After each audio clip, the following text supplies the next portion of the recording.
श्रोता प्रेमियों, मैं राम सागर शास्त्री आप लोगों के समक्ष रखने जा रहा हूं एक प्रसंग, रावण चरित्र। देखिए, ब्रह्मा जी के पुत्र पुलस्त हुए, जिनकी पत्नी का नाम हविर्भुवा था। हविर्भुवा ने दो पुत्रों को जन्म दिया, अगस्त और विश्रवा को। इनमें अगस्त का विवाह विदर्भ नरेश की पुत्री लोपामुद्रा के साथ हो गया और विश्रवा महिगिर पर जाकर तपस्या करने लगे, जहां ऋषि, नाग और राजर्षि कन्याएं आकर कोलाहल मचा रही थीं, जिससे तपस्या में विघ्न पड़ रहा था। अस्त विश्रवा ने श्राप दे दिया कि मम समीप कन्या जो आई है और तुरंत ही गर्भवती हुई जई है। मेरे आसपास जो भी कन्या आएगी वह गर्भवती हो जाएगी।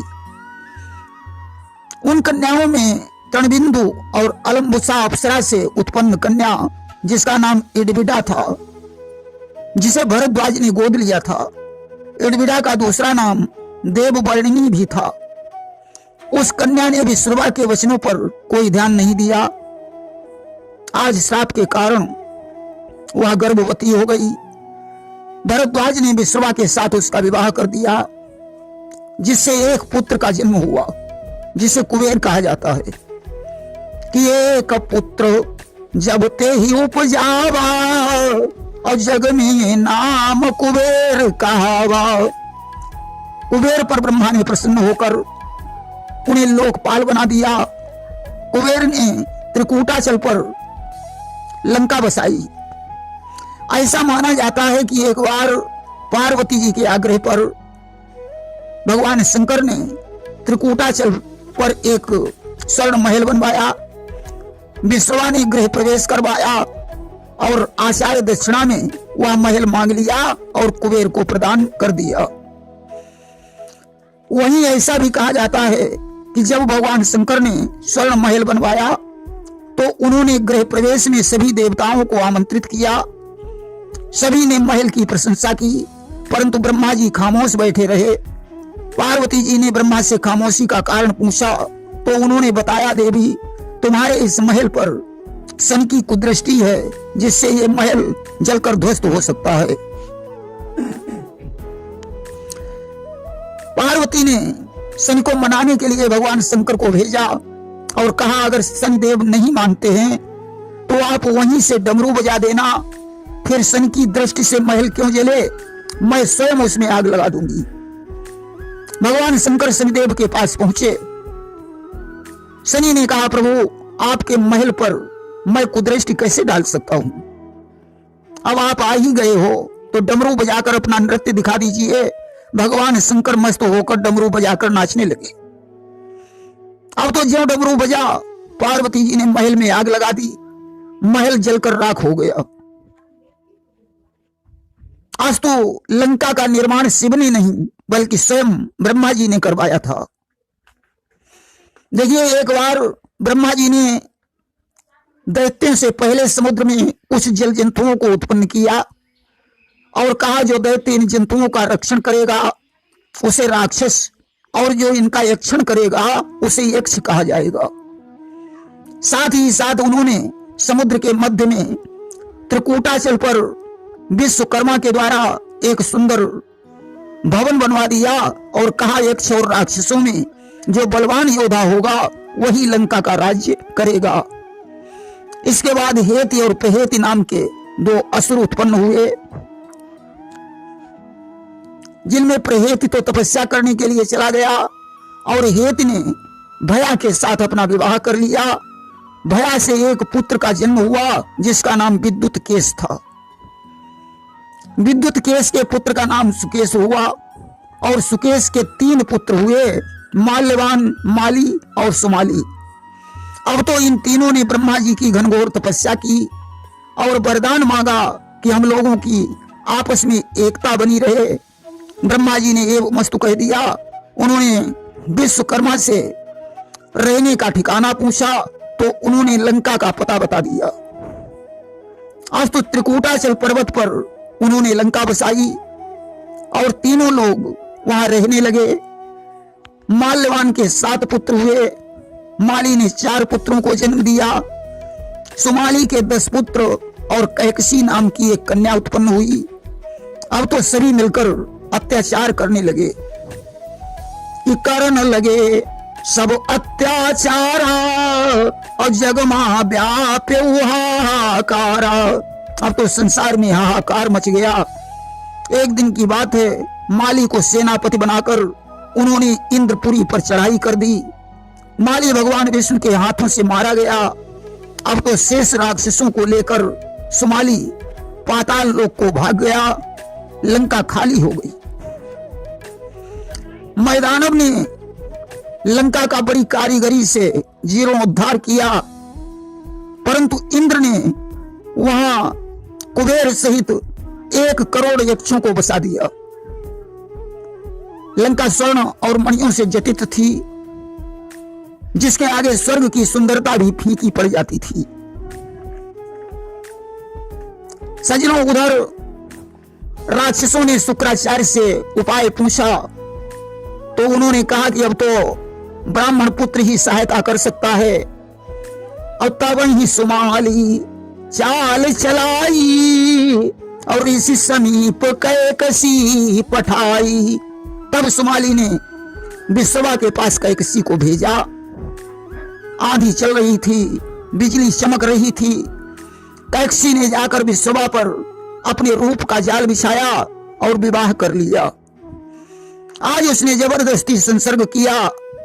विश्वा ने कहा, कैकसी, तेरे द्वारा दुष्ट संतान का जन्म होगा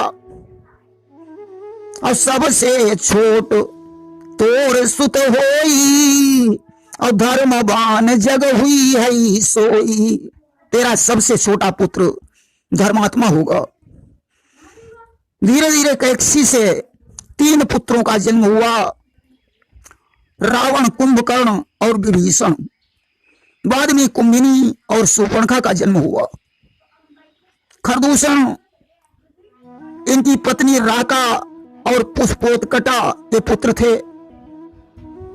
कुछ लोग ताड़का को सुमाली की पत्नी बताते हैं। देखिए, ताड़का सुकेतु यक्ष की पुत्री थी। सुकेतु ने ब्रह्मा जी की कठोर तपस्या करके 1000 हाथियों का बल रखने वाली पुत्री का वरदान मांगा था, जिससे ताड़का का जन्म हुआ। सुकेतु ने सुंदर राक्षस के साथ उसका विवाह कर दिया, जिससे मारीच और सुबाहु का जन्म हुआ। मारीच बड़ा उपद्रवी था, अतः अगस्त ऋषि ने उसे राक्षस होने का श्राप दे दिया। क्रोधित होकर सुंद अगस्त को मारने के लिए दौड़ा। अगस्त ने कमंडल से जल लेकर उसके ऊपर फेंक दिया और जल अभिमंत्री फेंकी मुनि दयऊ और तुरंत ही सुंद भस्म हुई गयऊ। अब तो सुंद जलकर भस्म हो गया। ताड़का अगस्त पर झपटी। अगस्त ने उसे निशाचरी होने का श्राप दे दिया। अस्तु ताड़का भयंकर और कुरूप निश्चरी बन गई। वह अगस्त पर क्रोधित रहने लगी। रावण के 11 मामा बताए गए हैं, जिनमें कालनेमी, मारीच, सुबाहु आदि प्रमुख हैं। अब तो रावण, कुंभकर्ण, विभीषण तीनों भाई मिलकर ब्रह्मा जी की तपस्या करने लगे। ब्रह्मा जी सबसे पहले रावण के पास पहुंचे। उन्होंने कहा, पुत्र वरदान मांगो। जानते हो रावण ने क्या वरदान मांगा? कि हम काहू के मरई न मारे और बानर मनुज जाति दुई बारे। हमारी मृत्यु बंदर और मनुष्य को छोड़कर बाकी किसी के हाथ से न हो। ब्रह्मा ने तथास्तु कह दिया और कुंभकर्ण के पास पहुंच गए। उसका विशाल शरीर देखकर विचार करने लगे, अगर यह रोज भोजन करेगा तो जितने बकरे भैंसे मैं 10 दिन में बनाकर तैयार करूंगा, उन्हें यह 1 ही दिन में निपटा देगा। आज सरस्वती का ध्यान किया और सरस्वती के द्वारा उसकी मत फेर दी। कुंभकर्ण मांगने वाला था कि मैं 6 महीने जागूं और 1 दिन सोऊं, मगर उसने 6 महीने सोने का वरदान मांग लिया। विभीषण ने राम के चरणों में अनुराग मांगा। आज वरदान देकर ब्रह्मा जी अंतर्ध्यान हो गए। इसके पश्चात रावण ने मैदानव की पुत्री मंदोदरी के साथ विवाह कर लिया तथा बलि की पुत्री वज्रज्वाला के साथ कुंभकर्ण का विवाह कर दिया। जिससे कुंभ और निकुंभ दो पुत्र उत्पन्न हुए थे। कुंभकर्ण की दूसरी पत्नी करकटी से भीमासुर नामक पुत्र उत्पन्न हुआ और तीसरी पत्नी से मोलकासुर का जन्म हुआ था। विभीषण का विवाह शर्मा के साथ हो गया। रावण ने अपनी बहन कुंभिनी का विवाह मधुपुरी में मधु दैत्य के साथ किया था, जिससे लवणासुर का जन्म हुआ। खरदूषण का विवाह चंद्रनखा के साथ हुआ, जिससे संभोग और सुंद दो पुत्र उत्पन्न हुए थे। शूर्पणखा भी कुंवारी थी। मंदोदरी ने मेघनाद को जन्म दिया था, जिसने इंद्र पर विजय प्राप्त करके इंद्रजीत की पदवी प्राप्त की थी। इसके बाद अक्षय कुमार का जन्म हुआ। रावण की दूसरी पत्नी धान्य मालिनी से त्रिशरा और अतिकाय दो पुत्र उत्पन्न हुए। तीसरी पत्नी से देवांतक, नारंतक और प्रहस्त का जन्म हुआ। इसके बाद शेष नाम की पुत्री सुलोचना के साथ मेघनाद का विवाह हो गया। रावण का बहुत बड़ा परिवार बन गया। इसने स्वर्ग पर अधिकार करके उसे वापस कर दिया। लंका के बारे में जब इसे जानकारी हुई तो इसने सेना लेकर लंका को घेर लिया। कुबेर आदि यक्ष अपने प्राणों को लेकर भाग गए। कुबेर ने कैलाश पर्वत के पास अलकापुरी बसाई। भगवान शंकर ने उन्हें धनपति बना दिया। विश्वकर्मा ने उन्हें पुष्पक विमान दे दिया। देखिए, पुष्पक विमान में एक विशेषता थी कि इसकी सीटें कभी भरती नहीं थी। इसमें जगह खाली बनी रहती थी।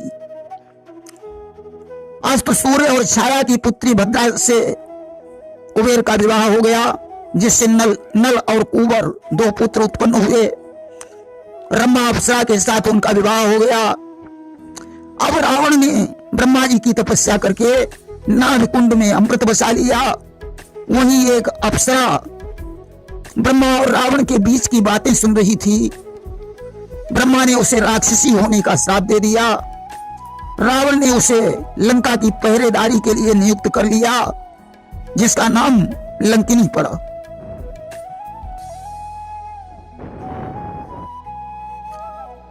उसने कहा, अब हमारा उद्धार कैसे होगा?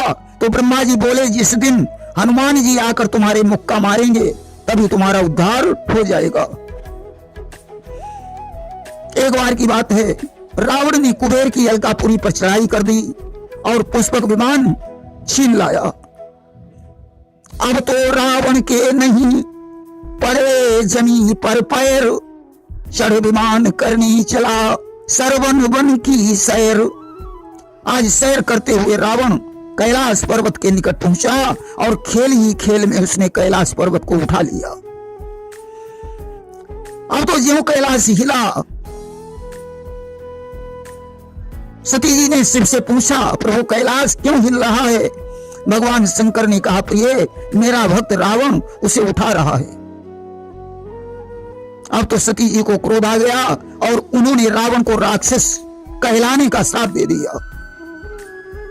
तथा भगवान शंकर ने भी अपना भार बढ़ा दिया। रावण ने कैलाश को वहीं रख दिया, परंतु रखते समय उसका हाथ दब गया। उसी समय रावण ने शिव तांडव स्तोत्र की रचना की और गाने लगा कि जटा टभी गल जल प्रवाह पावित स्थले, गले बलम विलंबिताम भुजंग तुंग मालिकाम। परंतु भगवान शंकर ने नृत्य नहीं किया। रावण ने कहा, प्रभु आज आपने तांडव नृत्य क्यों नहीं किया? शिव ने कहा, लंकेश, जब मैं गुस्से में होता हूं तब तांडव नृत्य करता हूं। आज मैं तुम पर बड़ा प्रसन्न हूं। ऐसा कहकर शिव ने चंद्रहास तलवार रावण को प्रदान की और कहा, जब तक यह तलवार तुम्हारे हाथ में रहेगी तुम्हें कोई नहीं हरा सकता। सज्जनों, रावण ने भगवान शंकर से कहा, प्रभु आप लंका को चलें। शिव ने कहा, ठीक है, कल चलूंगा। रावण दूसरे दिन कैलाश पर्वत पर पहुंचा।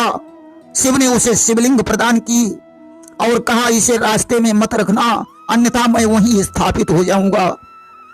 रावण आज शिवलिंग को लेकर चल पड़ा। भगवान विष्णु ने ब्राह्मण का वेश बनाया और रावण के पीछे पीछे चल पड़े। रावण को प्यास लगी थी, उसने ब्राह्मण से पानी पिलाने का आग्रह किया। भगवान विष्णु ने समस्त नदियों का कमंडल में आवाहन करके वो सारा जल रावण को पिला दिया। अब तो रावण को लघुशंका लगी, उसने शिवलिंग ब्राह्मण को पकड़ाई और कहा, जब तक मैं लघुशंका करके न लौटूं तब तक इसे पकड़े रहना। रावण को लघुशंका करते करते लंबा समय व्यतीत हो गया। ब्राह्मण ने शिवलिंग को वहीं स्थापित कर दिया। अब तो रावण ब्राह्मण पर क्रोधित हुआ, उसने शिवलिंग उठाने की कोशिश की परंतु उठा नहीं पाया। अस्तु लाचार होकर लंका को वापस चला गया। इसके आगे का प्रसंग हम आपको सुनाएंगे रावण दिग्विजय में। प्रेम से बोलिए वृंदावन बिहारी लाल की जय।